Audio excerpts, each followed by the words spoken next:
Students, आज transistor biasing and bias stability के next ई lecture में आपका मैं हार्दिक स्वागत करता हूं। आज के जो हमारे इस ई लेक्चर का जो विषय है वह है stability factors calculation for collector feedback bias. इससे पिछले वाले ई लेक्चर में हमने देखा था किस प्रकार से वोल्टेज डिवाइडर बायस के लिए तीनों स्टेबिलिटी फैक्टर्स का मान निकाला। आज हम बात करेंगे कलेक्टर फीडबैक बायस की। जो आज के हमारे टॉपिक्स हैं वह इस प्रकार हैं। सबसे पहला टॉपिक है हमारा जो मेन टॉपिक है जिसके पांचों सब टॉपिक हैं, वो है calculation of stability factors for collector feedback bias configuration. और वो कौन कौन से स्टेबिलिटी फैक्टर्स हैं? स्टेबिलिटी फैक्टर एस,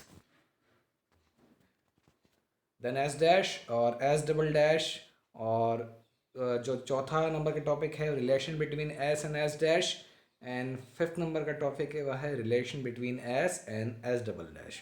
तो आइए बात करते हैं इन सभी टॉपिक्स की। तो आइए इन टॉपिक्स की हम आगे चर्चा करते हैं। अब सबसे पहले हम फीडबैक कलेक्टर फीडबैक वाइज का सर्किट देखते हैं वापस से। ठीक है, यह है कलेक्टर फीडबैक बायस का सर्किट डायग्राम है। यह डीसी इक्विवेलेंट सर्किट, अगर इसमें हम यहाँ पे एक कैपेसिटर लगा दें, ठीक है, और इस जगह भी एक कैपेसिटर लगा होता है और यहाँ पे एसी इनपुट सिग्नल होता है।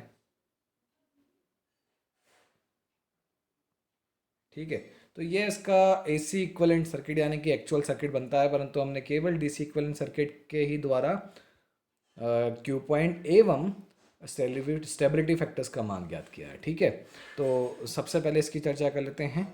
ये हमने डायरेक्ट डीसी इक्विवेलेंट सर्किट यहाँ पे बनाया है।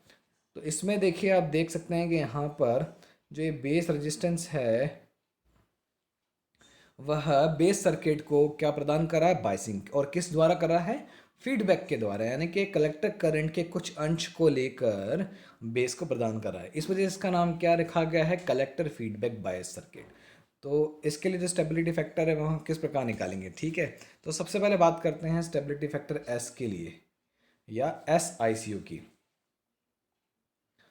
एस आई सी ओ जिससे हम किस नाम से जानते हैं? एस बराबर डेल्टा आई सी यानी कि डी आई सी बटे आई सी ओ, और वह ज्ञात किया जाता है वी बी ई तथा बीटा कांस्टेंट पर।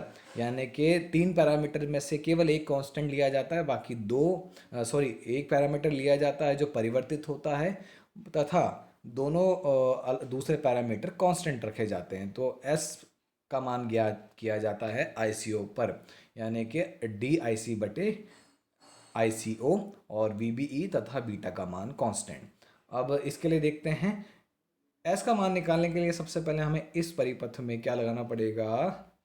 केवल लगाना पड़ेगा। ठीक है,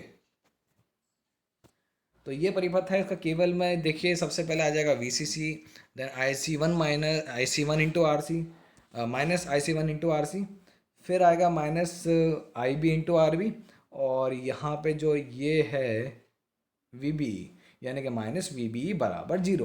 तो ये है इस केवल इक्वेशन का क्या होगा? केवल इक्वेशन होगी इसके, इस लूप में इस प्रकार से केवल लगेगा। तो उसकी एक्सप्रेशन ये लिखी हुई है, अप्लाइंग केवल to inner loop of collector bias circuit, जो कि हमने इसमें लगाया था। ठीक है, इसमें केवल लगाया है, तो उसकी एक्सप्रेशन आपको बताई है कि we C C minus I C गुणा आर, आई सी वन गुणा R C, minus I B into R B, और ये माइनस वी बी ई। ठीक है, तो ये एक्सप्रेशन में लिखते हैं V C C I C one गुणा R C minus I B into R B minus V B E. ठीक है, तो ये इसकी एक्सप्रेशन आई है। अब इसमें आई सी वन का मान क्या आता है? आई सी वन का मान बराबर होगा आई सी प्लस आई बी के। तो इस एक्सप्रेशन को हम नीचे फिर से सिंप्लीफाई कर देंगे। अब आई सी वन बराबर आई सी प्लस आई बी कैसा आया? देखिए, ये आप अगर ये नोड लेंगे, इस नोड को जो मैंने इस रेड कलर से इंगित किया है, वहाँ देखिए, वहाँ तीन करंट हैं। कौन कौन से? एक तो आई सी वन जो अंदर की तरफ जा रहा है, एक आई सी जो बाहर की तरफ जा रहा है, और तीसरा आई बी जो बाहर की तरफ जा रहा है। और के सी एल के नियम के अनुसार अगर किसी नोड पर आने वाली धाराओं का योग जाने वाली धाराओं के योग के बराबर होता है, तो केवल एक ही धारा है जो अंदर आ रही है, बाकी दो धाराएं बाहर की तरफ जा रही हैं। अंदर आने वाली धारा क्या है? आई सी वन, और बाहर जाने वाली धारा क्या है? एक तो आई बी, और दूसरी धारा क्या है? आई सी। ठीक है, तो के सी एल के आधार पर क्या हो जाएगा? आई सी वन बराबर आई बी प्लस आई सी। जो कि यह इक्वेशन आ चुकी है। तो एक्सप्रेशन पूरी क्या बनेगी सिंप्लीफाई करने के बाद, V C C minus I C plus I B गुणा में R C minus I B into R B minus V B E बराबर जीरो। इस एक्सप्रेशन को फिर सॉल्व कर लेते हैं, यहाँ पे आर सी को गुणा कर देते हैं आर सी के साथ, तो ये एक्सप्रेशन आ जाएगी I C into I B के साथ हमने गुणा किया। तो हमने क्या करा फिर उसके बाद जो आई बी वाली टर्म्स थी, यानी कि ये दोनों इस एक्सप्रेशन में आईसी वाली टर्म्स एवं आई वाली टर्म्स को अलग अलग करना है, वो हमने नीचे वाली इस एक्सप्रेशन में कर दिया। तो V C C minus I C into R C minus I B into R C plus R B minus V B बराबर जीरो। अब इसमें क्या करना है कि आई बी वाली टर्म यानी कि करंट है, इसको हमें एक इक्वलिटी की दूसरी साइड ट्रांसफ़र कर देंगे, जिससे हम आई बी का मान ज्ञात करना है कुल मिला के हमें। तो ये जो है V C C minus R V C C minus I C into R C minus V B एक की तरफ रह जाएंगे, और ये हम इस तरफ ट्रांसफ़र कर देंगे, जिससे जो एक्सप्रेशन आएगी हमारे पास क्या आएगी, ये वाली एक्सप्रेशन आ जाएगी। तो आई बी गुणा में R C plus R B बराबर V C C minus I C into R C minus V B E. अब इससे आई बी का मान आसानी से निकल जाएगा, यानी कि इस वाली टर्म को हमने नीचे भेज दिया R C plus R B को। तो एक्सप्रेशन क्या आई हमारे पास, ये एक्सप्रेशन आ चुकी है, आई बी बराबर V C C minus I C into R C minus V B E बटे में R C plus R B. तो इस एक्सप्रेशन को हम आई सी के सापेक्ष क्या करेंगे, अब डिफरेंशिएट यानी कि अवकलन करेंगे। तो तो इस एक्सप्रेशन में क्या, देखिए इस एक्सप्रेशन में जब अवकलन करेंगे तो हमें क्या क्या चीज़ें ध्यान रखनी है। वी सी सी कॉन्स्टेंट है, ठीक है, वी बी ई कॉन्स्टेंट है, बस हमारे पास जो टर्म बचेगी डिफरेंशिएट होकर ये, और उसमें भी केवल आई सी ही डिफरेंशिएट होगा, बाकी R C upon R C plus R B क्या है, वो भी कांस्टेंट है। तो डिफरेंशिएशन का हल क्या आएगा देखते हैं। इस तरफ D B upon D I C बराबर में ये वी सी सी का जब हमने डिफरेंशिएशन किया तो उसका जीरो हो जाएगा, वी बी का जीरो हो जाएगा, आई सी का क्या हो जाएगा वन। तो हमारे पास आंसर क्या बचेगा, minus R C upon R C plus R B, जो कि यहाँ देखिए डी आई बी बटे डी आई बी बटे डी आई सी बराबर में ये आ जाएगा zero minus R C minus zero upon में R C plus R B. तो इसका जो हमारे पास मान आएगा वो आएगा ये है, डी आई बी बटे डी आई सी का मान आ जाएगा minus R C upon R C plus R B. ये इक्वेशन हम टू नाम देते हैं, यानी कि हमारे पास क्या मान आ गया, डी आई बी बटे डी आई सी का मान आ गया, ठीक है। अब हम एक जनरल इक्वेशन जानते हैं, अभी तक हमने बेस बायस यानी कि फिक्स बायस में, वोल्टेज डिवाइडर बायस में एवं इस सर्किट में भी वही एक्सप्रेशन काम आएगी। वो एक्सप्रेशन क्या होती है, वो ये होती है, ठीक है। एस यानी कि स्टेबिलिटी फैक्टर एस की जनरल इक्वेशन क्या होती है, one plus beta upon one minus beta D I B बटे डी आई सी। इस एक्सप्रेशन को कैसे निकालते हैं, तो आई सी बराबर बीटा इंटू में I B plus beta plus one into I C O, ठीक है। इस एक्सप्रेशन को आप डिफरेंशिएट करेंगे और उसमें आपको एस का मान मिल जाएगा। एस का मान कैसे, इस एक्सप्रेशन को आप किसके सापेक्ष डिफरेंशिएट करेंगे, आई सी ओ के सापेक्ष। इस एक्सप्रेशन को अगर आप आई सी ओ के सापेक्ष डिफरेंशिएट करते हैं तो आपको यह सूत्र ज्ञात हो जाएगा, यानी कि ये सूत्र मिलेगा, ठीक है।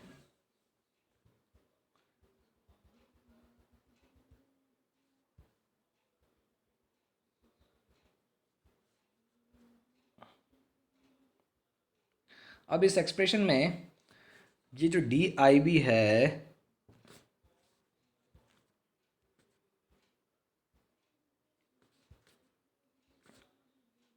डी आई बी है, इसमें हम क्या मान रखेंगे, डी आई बी का मान रख देंगे ये वाला।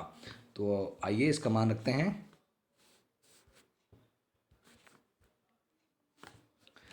तो D I B upon I C का मान रखने पर हमें क्या मिलेगा, इस एक्सप्रेशन को हमने यहाँ रख दिया, ठीक है।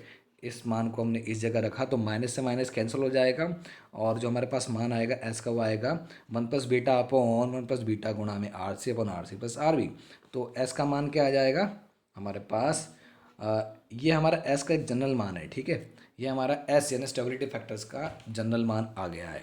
हम चाहे तो इसको और सिंप्लीफाई कर सकते हैं इस प्रकार से, वन प्लस बीटा ब्रैकेट में और R C plus R B upon R C plus R B plus beta R C, या इसको हम ऐसे लिख सकते हैं one plus beta into R C plus R B upon R B plus R C upon one plus beta. या चाहे हम न्यूमरेटर एवं डिनोमिनेटर को आर सी से डिवाइड करके इसका मान इस प्रकार भी निकाल सकते हैं। तो ये एक्सप्रेशन तीनों, ये पूरी एक्सप्रेशन एक प्रकार से आपसे सिंप्लीफिकेशन से निकाली गई है।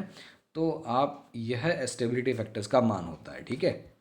तो स्टेबिलिटी फैक्टर की वैल्यू ये भी हो सकती है, ये भी हो सकती है मैम, ये भी हो सकती है, क्योंकि ये सभी एक दूसरे से ही निकाले गए हैं, ठीक है। तो यह है आपका स्टेबिलिटी फैक्टर का हमने एक सिंप्लीफाइड वैल्यू निकाल दी है यहाँ पे, जिससे 1+β इंटू 1+RB।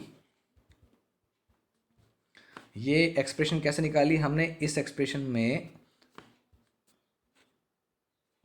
RC से भाग किया है डिनोमिनेटर एवं न्यूमरेटर में, जिससे RC से यह एक्सप्रेशन प्राप्त हुई है।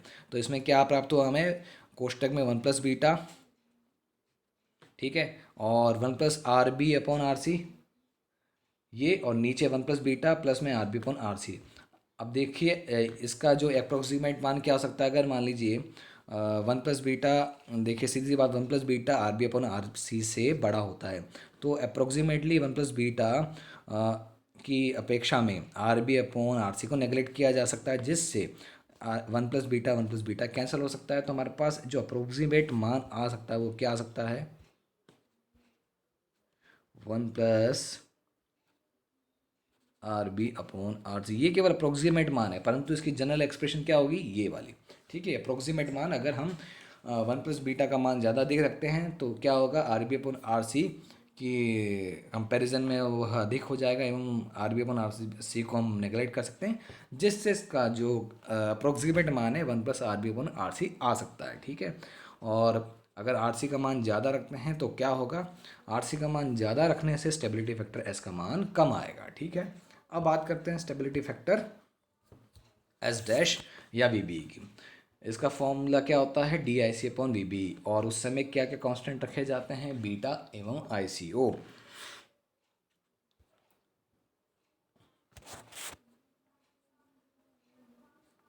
तो देखिए वापस से हम पुनः क्या करेंगे, केवीएल लूप लगाएंगे, केवीएल लगाएंगे किसमें, इनर लूप, यानी कि जिसमें हमने पहले लगाया था उसी में लगाएंगे। इसी में वापस केवीएल इक्वेशन लगानी है। तो इस इक्वेशन को आप अच्छी तरह से देख चुके हैं कि ये उसकी एक्सप्रेशन आएगी। तो वापस लिखते हैं उसकी expression, VCC minus IC1 into RC minus IB into RB minus VBE बराबर 0। और पुनः हमने क्या करा, फिर IC1 की जगह IC+IB रखा है, और फिर से हमने वापस क्या करा है, IB का ही मान निकाला है एज इट इज़, सिंप्लीफिकेशन करके ये आ गया हमारे पास IB बराबर VCC minus VBE minus IC/RC/RC+RB, ठीक है। अब जैसा कि हम जानते हैं कि जो IB है उसका मान IC/β भी होता है, क्योंकि IC बराबर क्या होता है, बीटा इंटू IB। साथ ही साथ उसके साथ एक टर्म और जुड़ती है, पर उसको हमने इसकी कंपैरिजन में नेगलेक्ट करा है, यानी कि β+1 इंटू IC को हमने क्या करा है यहाँ पे नगण्य माना है। तो IC बराबर बीटा इंटू IB होता है, collector current gain into base current के बराबर होता है, ठीक है। तो इसी प्रकार से IB का मान निकाल सकते हैं, यानी कि बीटा को हम यहाँ ट्रांसमिट कर सकते हैं नीचे की तरफ IC के, तो यह मान आएगा उससे, तो IB का मान यह आ जाएगा, ठीक है। तो IB बराबर IC/β, और इसके द्वारा हम IB का यह मान कहाँ रखेंगे, यहाँ रख देंगे, ठीक है। तो IB बराबर IC/β है, तो हमने कहाँ रखा, इक्वेशन 1 में रखा। तो उससे हमें क्या एक्सप्रेशन प्राप्त होगी, वो प्राप्त होगी यह IC/β बराबर VCC minus VBE minus IC/RC/RC+RB, ठीक है। तो अब इसमें बीटा को भी हमने कहाँ ट्रांसफ़र कर दिया, यहाँ पे ट्रांसफ़र कर दिया, जिससे हमें एक्सप्रेशन क्या प्राप्त हो गई, ये वाली एक्सप्रेशन प्राप्त हो गई। IC बराबर बीटा, कोष्टक में पूरी की पूरी याली टर्म आ जाएगी, ठीक है। तो VCC minus VBE into IC into RC/RC+RB, ठीक है। अब क्या करते हैं, अब इस एक्सप्रेशन को हम क्या करेंगे, इस एक्सप्रेशन में और थोड़ा सा तब्दीली करेंगे। क्या करेंगे, डिफरेंशिएशन करने से पहले इस एक्सप्रेशन में देखिए IC वाली टर्म भी है, तो हम IC वाली टर्म को एक तरफ यानी इस तरफ ले लेंगे, और बाकी टर्म जो बिना IC के वह बराबर के दूसरी तरफ रह जाएंगे। तो ये चीज़ करते हैं, तो हमने IC वाली टर्म्स को इस तरफ भेज दिया है, तो उससे IC को हमने कॉमन लिया, तो क्या आएगा, 1+β इंटू RC/RC+RB। यह इस एक्सप्रेशन के द्वारा ही प्राप्त हुआ। अगर आप इसको हल करेंगे, क्योंकि आप जब इसको हल करेंगे तो ये जो टर्म है ये वाली इसके साथ भी मल्टीप्लाई होके कहाँ जाएगी, यहाँ आ जाएगी। तो इससे आप ये टर्म निकालेंगे, ठीक है। तो आई सी बराबर क्या आ जाएगा, आई सी इंटू, सॉरी अभी ये एक्सप्रेशन क्या आती है, आई सी कोष्टक में 1 + beta into R C upon R C plus R B बराबर में बीटा कोष्टक में V C C minus V B E upon R C plus R B, ठीक है। तो इस एक्सप्रेशन को और सिंप्लीफाई करते हैं तो ये आ जाएगा, इसको हम एलसीएम लेके इससे ये सॉल्व, इस वाले एक्सप्रेशन में जब एलसीएम लेंगे ऊपर वाली एक्सप्रेशन में तो हमें ये वाली एक्सप्रेशन प्राप्त होगी, ठीक है। तो वो आ जाएगी R C plus R B plus beta into R C upon R C plus R B, और इधर वी बी वाली beta into V C E minus V B upon R C plus R B, ठीक है।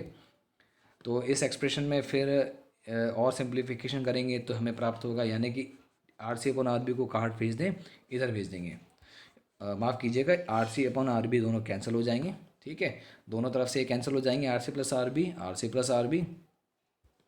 तो हमारे पास जो expression बचेगी वो बचेगी आई सी गुणा में R B plus 1 + beta into R C बराबर beta into V C C minus V B, और इसमें इस वाली टर्म को हम कहाँ भेज देंगे, इसके नीचे, यानी क्रॉस मल्टीप्लाई कर देंगे, इस तरफ आ जाएगी। तो वो एक्सप्रेशन क्या आएगी हमारे पास, ये आ जाएगी, आई सी बराबर beta into V C C minus V B E upon R B plus 1 + beta into R C. ये इक्वेशन नंबर 2 है इस एक्सप्रेशन के लिए, और इस एक्सप्रेशन का उपयोग हम अब stability factor S double dash में भी करेंगे, ठीक है। तो इसको ध्यान रखिएगा। तो इस एक्सप्रेशन 2 को हम किसके सापेक्ष डिफरेंशिएट करें, अब वी बी के सापेक्ष। तो इस प्रकार से इसको वी बी के सापेक्ष डिफरेंशिएट करते हैं तो ये आता है, ठीक है। अब ये किस फॉर्मेट में है, ठीक है, देख लीजिए। इसमें क्या क्या चीज़ें कांस्टेंट है, वी सी सी कांस्टेंट है, बीटा कांस्टेंट है, R B upon 1 + beta R C constant है, केवल वी बी ही एकमात्र है जो डिफरेंशिएट यानी अवकलित होगा, बाकी सबका जो अवकलन क्या आएगा, शून्य।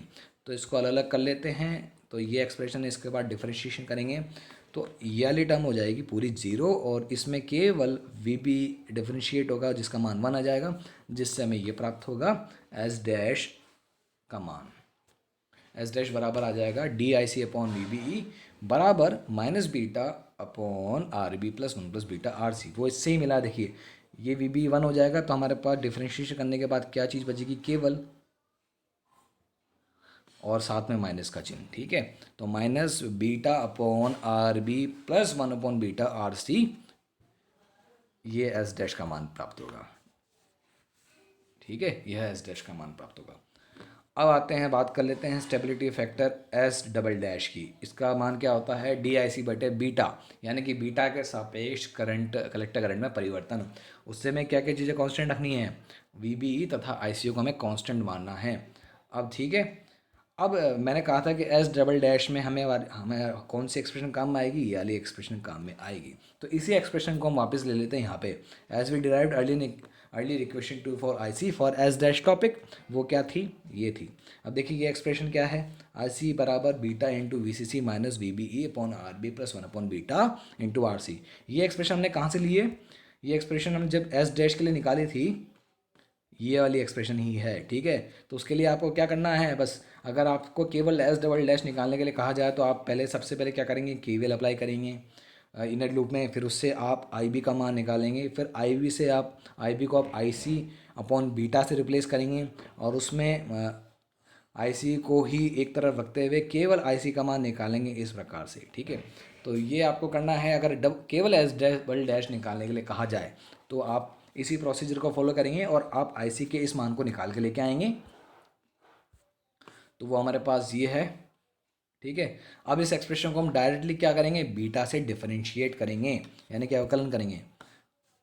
अब देखिए ये एक्सप्रेशन में ऊपर और नीचे दोनों तरफ बीटा है, तो यानी कि ये किस फॉर्म में एक्सप्रेशन, यू बटे वी के फॉर्म में, और यू बटे वी का डिफरेंशिएशन क्या होता है आप जानते ही हैं। मैं एक बार उसका वर्णन कर देता हूँ। अगर D by D X of U by V करें, यानी कि दो, ठीक है, यू बाय वी करें तो क्या होगा,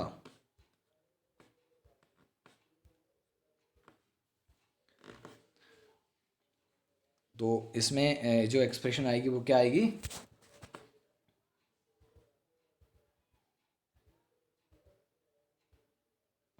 वो आएगी V into U dash minus U into V dash, और पूरी एक्सप्रेशन किससे डिवाइड हो जाएगी, वी स्क्वायर से। यानी कि यहाँ भी यू डैश का मतलब है और वी तो आपका नीचे वाली, वी आपकी क्या है, नीचे वाली टर्म है, और यू आपकी ऊपर वाली टर्म है। तो पहले ऊपर वाली जो टर्म है उसका डिफरेंशिएशन होगा, और साथ में साथ उसके साथ क्या गुणा होगा, वी।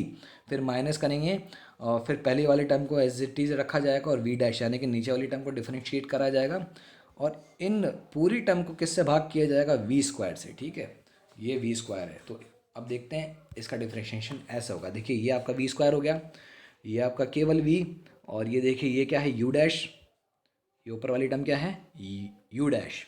यानी कि इस वाली टर्म का डिफरेंशिएशन हो रहा है और इसको एज इट इज़ रखा जा रहा है। साथ ही साथ फिर क्या, पहले वाले टर्म को एज इट इज़ रखा गया और नीचे वाली टर्म का डिफरेंशिएशन किया गया, और नीचे क्या आ गया आपका, यू वी स्क्वायर। तो इस जब टर्म को हम डिफरेंशिएट करेंगे तो हमारे पास क्या टर्म आएगी, beta plus one into R C plus R B गुणा में V C C minus V B, और इधर आ जाएगा beta into R C V C C minus V B. आपको क्या रख के करना है, केवल बीटा ही हमारे पास परिवर्तित टर्म है, बाकी सब कांस्टेंट है, उसके आधार पे हमने इसका डिफरेंशिएशन करा है। तो आप इसको जब करेंगे तो आपको ये वाली टर्म प्राप्त होगी। ठीक है, तो जब इसको करेंगे तो इससे हमारे पास और सिंप्लीफिकेशन हो जाएगा, R C plus R B into V C C minus V B. ये कैसा है, ये जो टर्म है जब इस पूरी टर्म को एक्सपेंड करेंगे तो इसमें से ये और ये टर्म कैंसिल आउट हो जाएगी। तो हमारे पास केवल क्या बचेगा, R C plus R B गुणा में V C C minus V B E, और नीचे एज इट इज़ हमारी जो एक टर्म थी हमने उसको दो बार लिख लिया है। तो ये हमारे पास दो बार लिख ली गई टर्म है, beta plus one into R C plus R B, और beta plus one into R C plus R B. ये इसी चीज़ का स्क्वायर है, तो हमने इसको अलग अलग फैक्टराइज कर लिया है। यानी कि ए प्लस बी को, ए प्लस बी का होल स्क्वायर को हम ए प्लस बी गुणा ए प्लस बी के रूप में भी लिख सकते हैं। ठीक है, तो अब देखिए इसको और सिंप्लीफाई करते हैं। तो आप देख सकते हैं कि यहाँ पर जो ये टर्म है, एक और चीज़ बता देता हूँ, ये जो टर्म है वो किसके बराबर है। अभी आपने थोड़ी देर पहले देखा था, ये टर्म हमने क्या निकाली थी, ये निकाली है हमने term beta into V C C minus V B E upon R B plus one plus beta.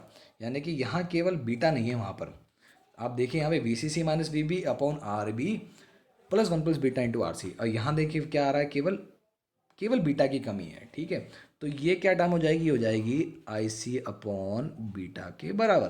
ठीक है,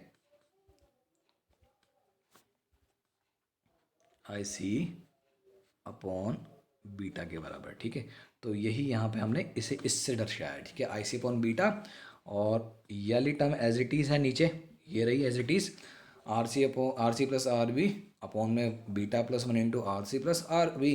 ठीक है, तो ये और सिंप्लीफाई कर दिया गया। इससे तो हमें क्या प्राप्त हुआ, एस डैश ये प्राप्त हो गया, क्योंकि D I C upon D beta क्या होता है, एस डैश के बराबर होता है। तो एच डबल डैश का मान क्या आ गया, आई सी अपॉन बीटा गुणा में R C plus R B upon में beta plus one into R C plus R B. यह एच डबल डैश का मान हमें प्राप्त हुआ है। अब बात कर लेते हैं relation between S dash and S. तो सबसे पहले हम एस डैश का सूत्र लिखते हैं, एस डैश और एस डैश के सूत्र की बात करते हैं। एस का जो जनरल इक्वेशन मैंने आपको बताई थी क्या है, one plus beta upon one plus beta into R C one R C plus R B. ये कहाँ से आया था, देखिए ये एक्सप्रेशन हमने वहाँ लिखी है। ठीक है, ये इसकी जनरल एक्सप्रेशन है जो हमने वहाँ लिखी है। ये जनरल एक्सप्रेशन हमने रिलेशन के लिए इस्तेमाल की है। ठीक है, one plus beta upon one plus beta into R C upon R C plus R B. ठीक है, तो ये एक्सप्रेशन, और एस डैश की एक्सप्रेशन हमने निकाली थी, एस डैश बराबर था minus beta upon R B plus one plus beta into R C. ठीक है, आप पीछे इसको रिवाइंड करके देख सकते हैं, तो वहाँ पे आपने S dash minus beta upon R B plus one plus beta into R C लिया है। ठीक है, अब देखिए इस एक्सप्रेशन को हम वापस यहाँ नीचे लिखते हैं, इसी एक्सप्रेशन को।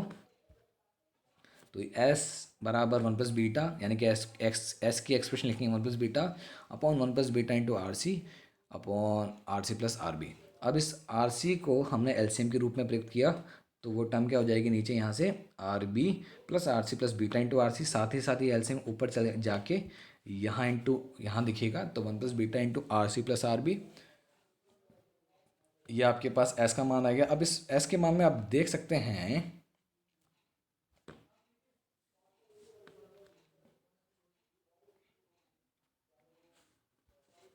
इस वन प्लस बीटा को मैंने क्या कर दिया, सॉरी,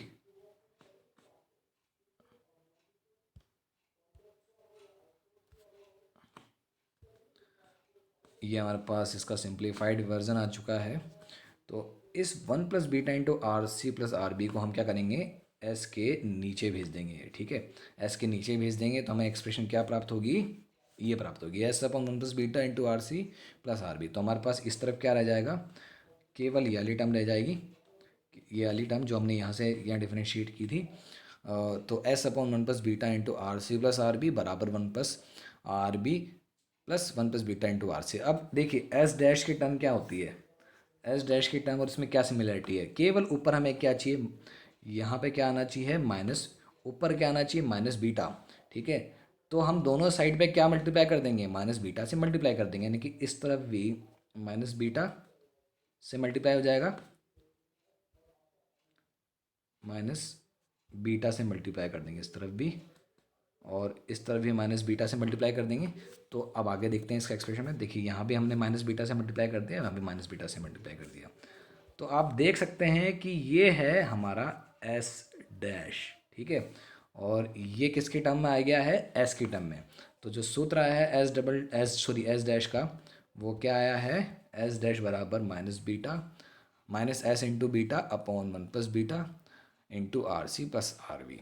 अब इसी प्रकार से हम एस डबल डैश और हम एस की मध्य रिलेशन निकाल लेते हैं। तो सबसे पहले हम क्या करेंगे, एस का वही सूत्र लेते हैं वापस, one plus beta upon one plus beta into R C upon R C plus R B, और उसमें एलसीएम लेके हमने वापस वही टर्म निकाली, one plus beta into R C plus R B upon में R B plus R C plus beta R C. फिर हमने इसी टर्म को वापस से एस के नीचे पहुंचा दिया। ठीक है, ये जो टर्म यहाँ से आ चुकी है आपके पास नीचे, एस के नीचे, तो क्या बचा हमारे पास फिर एस बराबर S upon one plus beta into R C plus R B बराबर one plus one upon R B plus one plus beta into R C. ठीक है, अब इस टर्म को वापस हमें यहाँ पहुँचाना पड़ेगा, क्योंकि इस टर्म की आवश्यकता हमें यहाँ पड़ेगी। ठीक है, तो पुनः हमारे पास क्या आ गया, S upon one plus beta बराबर R C plus R B upon R B plus one plus beta into R C. ठीक है, अब आपको अगर ध्यान हो कि एस डबल डैश का जो सूत्र क्या है, ठीक है, एस डबल डैश का सूत्र क्या है हमारे पास, I C upon beta I C into R C plus R B upon में beta into beta plus one into R C plus R B. ठीक है, अब आप ध्यान से देखिए ये जो टर्म है ये हमारे पास उस जगह प्लस मौजूद यानी उपस्थित है। यहाँ देखिए, इस जगह देखिए, अगर इसमें ढंग से देखें तो यहाँ पर हमारे पास R C plus R B upon R B plus one plus beta R C, और यहाँ पे क्या है देखिए, ये वही टर्म है जो हमारे पास वहाँ पे उपस्थित है, ये हमारे पास है प्रयुक्त। तो इसमें हमें क्या करना पड़ेगा, केवल आई C into I C upon beta से गुणा करना पड़ेगा, यानी कि दोनों साइडों पे हमें क्या करना पड़ेगा, बोथ साइड पे हमें क्या करना पड़ेगा, आई सी अपॉन बीटा से मल्टीप्लाई करना पड़ेगा। तो दोनों साइड पे हमने आई सी अपॉन बीटा से मल्टीप्लाई करा, तो I C into S upon beta plus into one plus beta, ये तो इस तरफ की एक्सप्रेशन हो गई, और इस तरफ भी हमारे पास क्या आ गया, आई सी अपॉन बीटा गुणा में R C plus R B upon में R B plus one plus beta into R C. और जो ये वाली टर्म है वो किसके बराबर है, एस डबल डैश के बराबर है। तो इससे हमें क्या प्राप्त हुआ, एस डबल डैश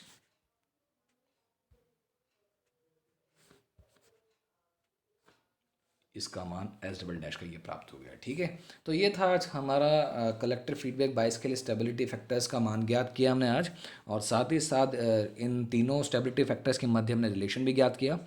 तो इस प्रकार से स्टेबिलिटी फैक्टर्स का टॉपिक अब ख़त्म होता है, और तीनों ही कॉन्फ़िगरेशन के लिए हमने स्टेबिलिटी फैक्टर्स निकाल लिए हैं। अगले नेक्स्ट लेक्चर में हम बात करेंगे बाइस कंपनसेशन टेक्निक्स की एवं थर्मल रनवे की। धन्यवाद।